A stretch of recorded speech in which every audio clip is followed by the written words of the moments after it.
और भी पार्टियां हैं, जैसे भाजपा का तो संकेत मिले कि वो अपनी पार्टी को समर्थन करने जा रही है। कल तक आपकी तरफ से भी कुछ रूमर्स फैलाए जा रहे थे कि क्या आप नेशनल कॉन्फ्रेंस की तरफ जा रहे हैं।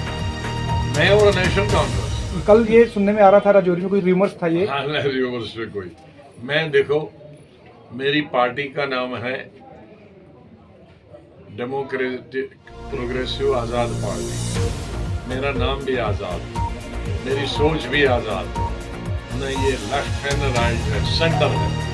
इसमें सब हिंदू मुस्लिम सिख ईसाई जम्मू कश्मीर सब एक है।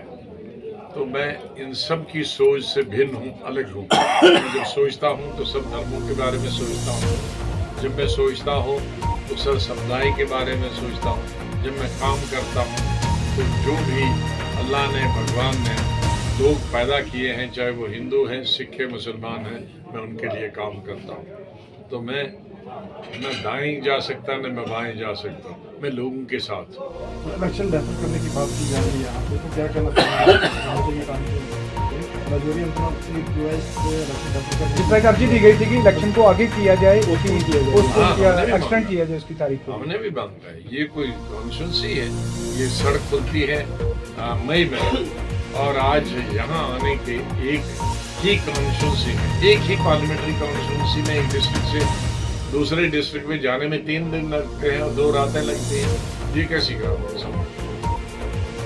हाँ, कोई हेलीकॉप्टर से आए तो उनको दूसरी बात है, लेकिन आज बरसात में हेलीकॉप्टर में पिछले 3 दिनों से वो भी नहीं उड़ सकता था।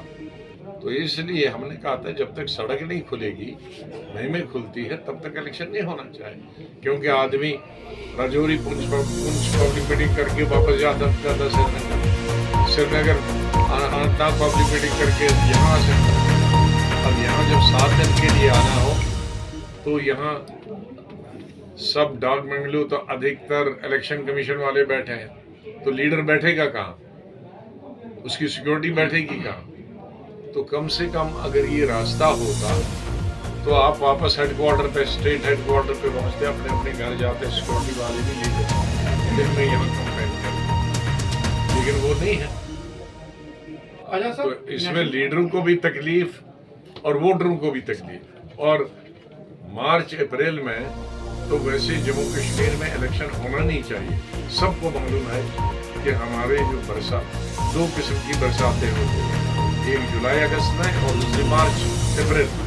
और पहाड़ी इलाकों में पीर पंजाल हो, चिनाब वैली हो, कश्मीर में इसमें तो मार्च अप्रैल फ्लडों का सीजन होता है, तो पहले नहीं हो पाती।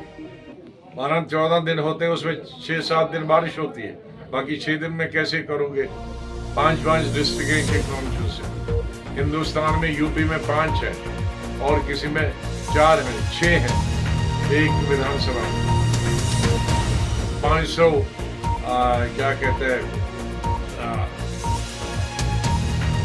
मील की एक है। यहाँ कॉन्स्टिट्यूंसी एक पार्लियामेंट 20-20 हज़ार स्क्वायर किलोमीटर की है, तो एक स्टेट के बराबर यहाँ की कॉन्स्टिट्यूंसी। यूपी के 6 लोकसभा के बराबर जितनी है एक कॉन्स्टिट्यूंसी, तो दिक्कत तो है। और वही 10 दिन है, 15 दिन है। तो यहाँ बैठ के जो समझते हैं, देखते हैं, वो दिल्ली में बैठ के पता नहीं चलता। नेशनल कांग्रेस के नेताओं का कहना है कि आजाद साहब की पार्टी और अपनी पार्टी भाजपा की एक जड़ें हैं, कुछ शाखाएं भाजपा ने शाखाएं फैलाई हुई हैं, तो इसमें क्या कहेंगे साहब? देखो, क्या एनसी वाले इस स्टेट के सबसे पहले लोग थे जिन्होंने बीजेपी ज्वाइन की। उमर अब्दुल्ला साहब हमारी स्टेट के पहले मंत्री थे। तो उसका मतलब है कि सच्चाई सबसे बड़ी चीज नहीं होती, एक आदमी भी पार्लियामेंट को हिला सकता। क्या हर बार जम्मू कश्मीर के अंदर पार्लियामेंट के इलेक्शन को ही बढ़ावा दिया जाएगा या असेंबली इलेक्शन को भी बढ़ावा दिया जाएगा? लोगों को चुनी हुई सरकार चाहिए, चुना हुआ एमएलए चाहिए, क्या इसमें हम 10 साल से चुनी हुई सरकार का इंतजार कर रहे हैं। 14 में पार्लियामेंट का इलेक्शन भी हुआ था, सभा भी हुआ। अभी 14 का पार्लियामेंट दूसरी दफा हुआ, तीसरी दफा 14, 19 और ये तीसरे, और हम 14 से अभी एक इलेक्शन भी नहीं हुआ लोकसभा का। इसलिए अगर विकास करना है, स्टेट का डेवलपमेंट करना है नीचे जमीन तक, पार्लियामेंट में तो आप आवाज उठाएंगे, लेकिन विधानसभा में तो हम काम करेंगे। एमएलए गांव में घूमेगा, मिनिस्टर गांव में घूमेगा, लोग मंत्री के पास जाएंगे, हमें सड़क दे दो, हमें स्कूल दे दो, हमें टीचर दे दो, उस्ताद दे दो। लिहाजा विधानसभा कई गुना ज्यादा जरूरी है पार्लियामेंट से। पार्लियामेंट सिर्फ पार्लियामेंट की स्टेट की रिप्रेजेंटेशन करती है, एक छोटी छोटी चीजों की नहीं बात करती, लेकिन विधानसभा में आप छोटी छोटी चीजों की बात करा सकते हैं और छोटी छोटी चीजें भी बनवा सकते हैं। भारतीय जनता पार्टी के अध्यक्ष रविंद्र रैना एक इंटरव्यू में बैट और बॉल का इशारा देते हैं, तो आप उसको किसने से? ये उनके वो पार्टी के अध्यक्ष है, जो उसको पार्टी की तरफ से हुक्म होता है या उनकी पार्टी, मैं किसी पार्टी के खिलाफ नहीं बोलता हूँ, मैं उनकी कहते हैं। मैं लीडरों अपने समर्थन को कहता हूँ कि जो भी मेरी दल में हिंदू हो मुसलमान हो, पहली दफा मैंने कहा कि जात और धर्म के बगैर, जात और धर्म अपने दिल में है, मंदिर वाले मंदिर में पूजा जितनी दफा मंदिर वाले मंदिर में करो तुम्हारे में होगा, लेकिन जब इंसाफ बांटना होगा उस वक्त धर्म और जाति के नाम पर इंसाफ नहीं करना। ये तो मेरे अपने लोगों के लिए और जनता के लिए मेरा निवेदन है कि अगर वो डेवलपमेंट चाहते हैं, वो विकास चाहते हैं, हमारी पार्टी को अगर पार्लियामेंट में वो चाहते हैं मेरी तरह जब सब सो जाए और हम जगाते तो हमारा प्रतिनिधि से वकील चुना है जो वहाँ भी वकालत करे, क्योंकि वकील अगर हो तो अच्छी तरह से शुरू में ही कर सकता है। हमें तो समय लगा सीखने के लिए, इस तरह की आवाज़ बनाने के लिए, तो लेकिन ये जो वकील होता है वो पैदाइशी स्पीकर होता है। वो मैं समझता हूँ कि मेरे बाद अगर पार्लियामेंट में कोई अच्छी प्रतिनिधि बन सकता है तो हमारे वकील साहब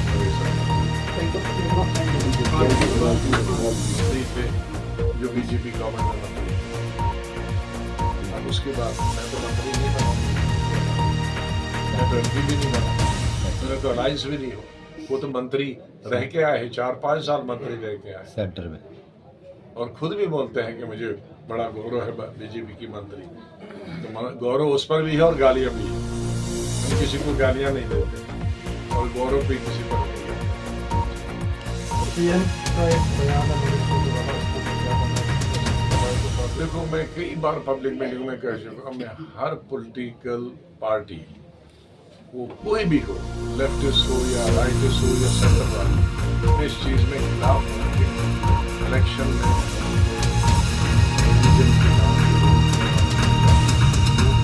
डेवलपमेंट के नाम पे वोट, और स्टेट के इलेक्शन हो या पार्लियामेंट के इलेक्शन हो, हमें सब लोगों को अपने परिवार का हिस्सा मानना चाहिए, धर्म को, हर जाति को, और वोट डेवलपमेंट के नाम। मेरी समझ में नहीं आती बीजेपी ने बहुत सारी डेवलपमेंट की काम किए हैं, उनके बारे में वो क्यों नहीं बोलते हैं, तो ये उधर उधर क्यों बोलते हैं। अगर वो डेवलपमेंट पर भी बात करते तो भी लोग यकीन करते हैं, क्योंकि डेवलपमेंट को मानने वाले भी इस देश में बहुत की संख्या भी बहुत।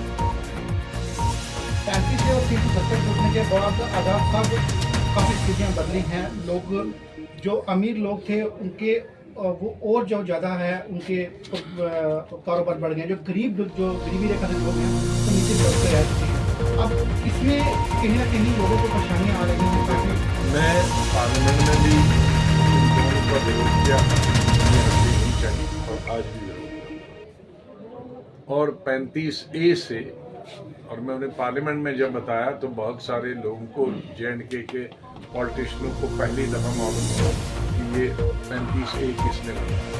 35A महाराजा हरि सिंह ने 1925 में पहला ऑर्डर निकाला, दूसरा ऑर्डर 1922 में और आखिरी कानून उन्होंने बनाया 1930 में। उसका नाम 35A नहीं था, उसका 35 था स्टेट सब्जेक्ट। उससे पहले डर था यहाँ लोगों को कि बाहर के लोग आएंगे, उस वक्त हिंदुस्तान एक था, लाहौर के लोग आएंगे, लाहौर में 3 कम्युनिटीज रहती थी, पंजाबी मुसलमान और पंजाबी हिंदू और पंजाबी सिख, और तीनों बड़े अमीर, तीनों बहुत पढ़े लिखे थे। तो यहाँ के हिंदू मुसलमानों में महाराजा को बताया ये पंजाब के हिंदू मुसलमान सिख जम्मू कश्मीर को खरीद लेंगे,